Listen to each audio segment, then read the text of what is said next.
e daí a sua indagação lá sobre o... Não, mas assim, você falou assim, né? Todo mundo fala assim, né? Que Deus vai voltar, não sei quem, pá, né? Judeu, não sei, né? Aí, e se eles voltar, o que vai acontecer? Você poderia Bom, escuta o seguinte, o que está acontecendo agora no YouTube e da sociedade é que está sendo esclarecido a doutrina, os ensinamentos, a verdade, a Bíblia, as escrituras estão sendo esclarecidas a toda a sociedade, porque a Bíblia mesmo, ela não podia ser lida pelo povo até um certo período. Depois, quando ela podia ser lida, a maioria das pessoas eram analfabetas, não entendiam. Era explicado em latim, mas as pessoas eram dominadas por uma religião, por uma crença, mas não tinham conhecimento do conteúdo daquela doutrina toda, da história daquela doutrina. Mas as coisas foram, aperfeiçoando e evoluindo, e chegou agora ao alcance da grande maioria.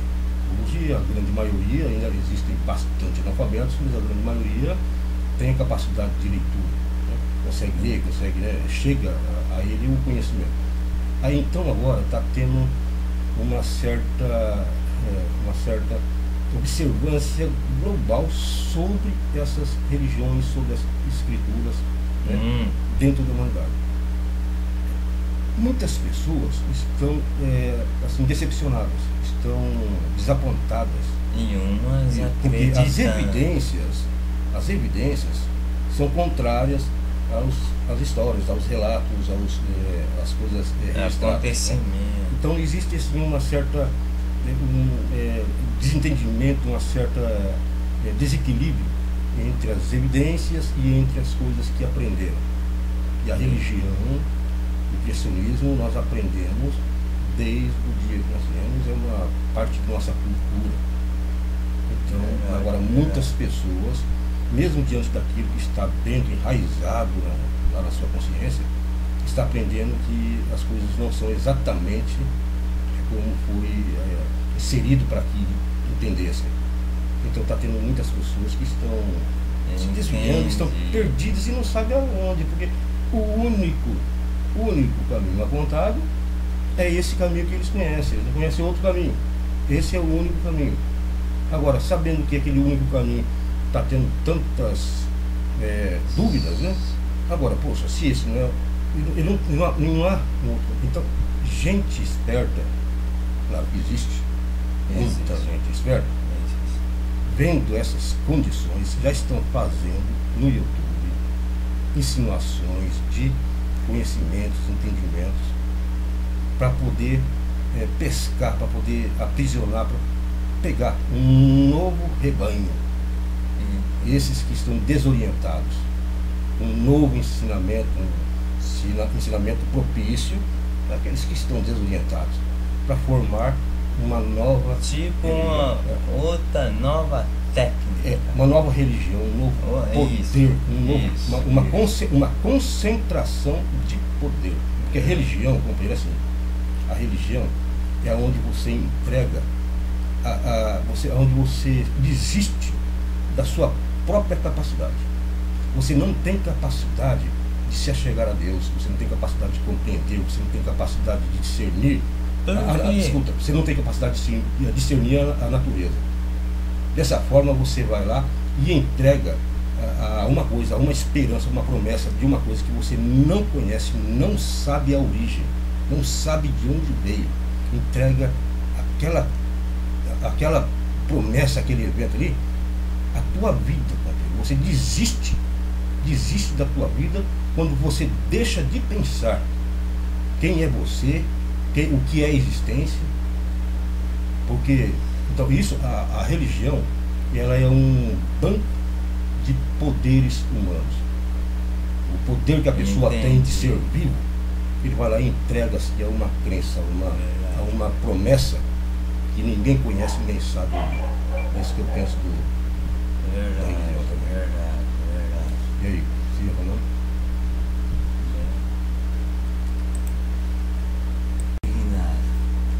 Mas se o mundo acabou em água, o que significa em água? O mundo acabou em água. Você pensa que o mundo acabou em água?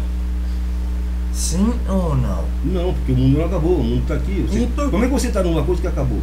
Se você está aqui, é porque o mundo depois acabou. não criou A humanidade lá, mundo. que a humanidade foi destruída, né, pelo dilúvio, o senhor acredita?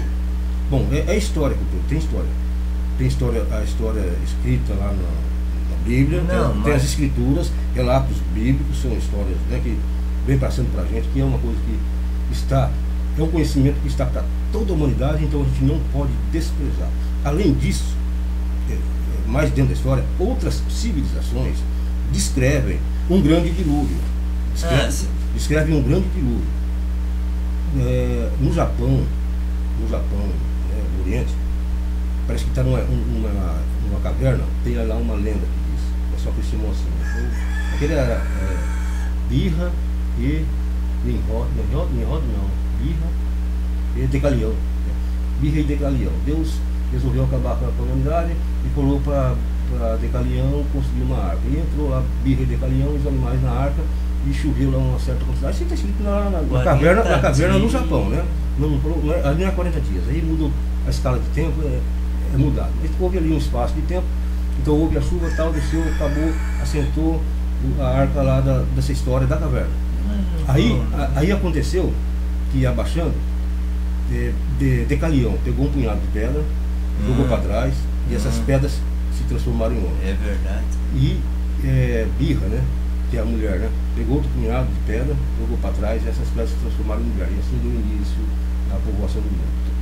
Então é o seguinte, há um relato do dilúvio nas cavernas, historicamente, há um relato do dilúvio nesses escritos, na história que para nós foram escritas da nossa civilização. O que você conhece de mais antigo? Se não é histórias dos reis, das Bíblias, do gênero. Mais antigo. Escrito pelo homem, registrado pelo homem, pela inteligência humana, pela sabedoria humana. Registros mais antigos que nós conhecemos, é bíblico, está aqui na Bíblia. Então é bom, de interesse olhar, ver os registros da sabedoria humana desde que ela principiou. Né? Então tem essa história escrita no Japão. E tem também em outras civilizações também, outras explicações também que relatam esse evento do dilúvio. E eu, rapaz, viajando no Mato Grosso, eu estava em cima de um penhasco, um local muito alto, e lá em cima, observando as pedras, eu vi que nas pedras ali estavam incrustadas assim, moluscos, coisas marítimas. Coisas marítimas, conchas, caracóis. E eu olhei aquela altura, olhei aquela profundidade que parecia uma coisa de 150 metros de profundidade, assim, aquele campo imenso na frente, lá no Mato Grosso. Eu olhei aquilo e falei, mas como pode ter coisas marítimas, coisas marinhas, alto desse? Como pode? Né? Então eu fiquei indignado. Isso não diz nada. Mas a quanto eu acreditar, se houve um dilúvio, se houve um evento, né, que é devastador sobre água, eu acredito que tem a possibilidade de que tenha havido sim um dilúvio. Eu acredito nessa possibilidade, sim. Entendi. É o que está aqui. Eu acho que entender as coisas que aconteceram, eu acho que a gente não chega a entender, não. É um pouquinho complicado. A gente entende dessa forma. Escuta, eu vou fazer um exemplo para você. Eu, desde que eu nasci, desde que eu me conheço, eu observei uma fase. Quando eu tinha ali uns 10 anos, 11 anos, eu parei para refletir. E eu pensei comigo, puxa vida, eu já sei de tudo, eu conheço tudo. Eu aprendi muito, até os 10 anos eu aprendi muito. Eu com 13 anos eu saí mochileiro andando para o mundo, com 13. Mas com 10 anos eu já tinha adquirido um bocado de conhecimento. Então eu pensei comigo, nossa, eu conheço. Não existe mais o que eu possa conhecer. Falei naquele momento, pensei. Aí foi passando o tempo, eu cheguei ali para os meus, não sei se uns 20 anos, 21 anos. Já passou. Novamente eu parei, pensei, lembrei desse dia, o dia que eu pensei que eu sabia de tudo. Eu lembrei desse dia, falei, puxa, eu estava enganado com Deus. Eu pensei que eu sabia de tudo, conhecia tudo. Agora sim, agora eu sei. Agora que eu sei de tudo, eu conheço tudo aqui. Certo. Foi passando o tempo. Aí chegou mais um período mais pra frente, quando eu estava lá com uns 30, 31, 32 anos. Novamente eu comecei a absorver mais pensamentos e as coisas parece que começaram a acelerar.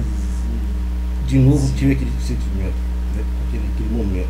E eu lembrei de que eu tinha pensado quando eu tinha 10 anos, que eu tinha pensado quando eu tinha 21 anos. Legal. Aí eu falei, puta que pariu, puxa, me enganei. Quando eu tinha 10 anos eu pensava que sabia de tudo. Quando eu tinha 21 anos eu pensava que sabia de tudo. E eu não sabia de nada. Agora sim, agora eu sei. Agora sim eu sei de tudo. Eu estava enganado, não sabia de nada. Foi passando um tempo, cheguei lá com uns 40, 45 anos, eu lembrei de todos esses tempos que passou atrás. Quando eu tinha 10 anos, eu pensava que sabia de tudo. Isso. Não sabia de nada. Isso. Quando eu tinha 21 anos, eu percebi, eu descobri que eu estava enganado, eu não sabia de nada. Mas que, naquele momento, eu pensei que sabia mesmo. Então. Quando eu cheguei lá para os 31, 32, eu pensei que já sabia de tudo. Eu não sabia de nada. E assim até o fim, companheiro. Isso é um ciclo de sempre absorver. Você nunca sabe tudo, nunca chega à plenitude, nunca chega à compreensão total. A compreensão total. Porque também a compreensão, a mentalidade, ela é muito assim também de imagens, formas, assim como a gente arquiteta o pensamento. Que não, às vezes tem pensamentos que não existem palavras que a descrevam, né? Que a descrição. Como assim? Tem pensamento que não dá para descrever, é coisa que você tem, você sente, você sabe, você conhece, você vê, mas você não tem consegue. Não tem símbolo em escrita. Entendi. E não tem símbolo sonoro que descreva, que faça que uma outra pessoa compreenda, imagina, né? Faça a cena, a imagem daquilo que você está vendo também. Tem coisas que não dá para falar. Entendi. Mas é verdade que isso são muito poucas coisas. Eu acho que a maior parte das coisas a gente consegue assim, descrever dos pensamentos da gente.